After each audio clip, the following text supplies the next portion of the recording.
हिंदुत्ववादी संघटनांनी संबंधित सोसायटी परिसरात आंदोलन करत डुक्कर नेण्याचा प्रयत्न केला. तसेच हनुमान चालीसा पठण आणि घोषणाबाजी केल्यानं परिसरात तणावाचे वातावरण निर्माण झाले आहे. मीरा रोड येथील एका गृहसंकुलात बकरी अंड्यावरून सुरू झालेला वाद आता हळूहळू हिंसक वळण घेत असल्याचे चित्र समोर आले आहे. हिंदुत्ववादी संघटनांनी संबंधित सोसायटी परिसरात आंदोलन करत डुक्कर नेण्याचा प्रयत्न केला. तसेच हनुमान चालीसा पठण आणि घोषणाबाजी केल्यानं परिसरात तणावाचे वातावरण निर्माण झाले आहे. मीरा रोड येथील पूनम क्लस्टर या उच्चभ्रू गृहसंकुलात विविध धर्मीय नागरिक वास्तव्यास आहेत.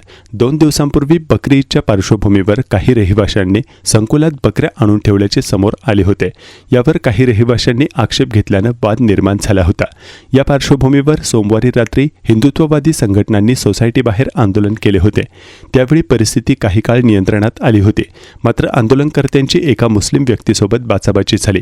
संबंधित व्यक्तीने ब्लेडने हल्ला केल्याचा आरोप करण्यात आला असून त्यामुळे वातावरण अधिकच तापले. पोलिसांनी तत्काळ हस्तक्षेप करत संबंधित व्यक्तीला ताब्यात घेतल्यानं परिस्थिती नियंत्रणात आली होती. मात्र मंगळवारी पुन्हा हा वाद पेटला. संकुलात आणलेल्या बकऱ्यांना बाहेर काढण्याची मागणी हिंदुत्ववादी संघटनांनी केली. सकाळपासूनच सोसायटी परिसरात मोठ्या प्रमाणात गर्दी जमली होती. यावेळी काही कार्यकर्त्यांनी 3 डुक्कर आणून संकुलात नेण्याचा प्रयत्न केला. तसेच जय श्रीरामच्या घोषणा देत हनुमान चालीसा पठण करण्यात आले.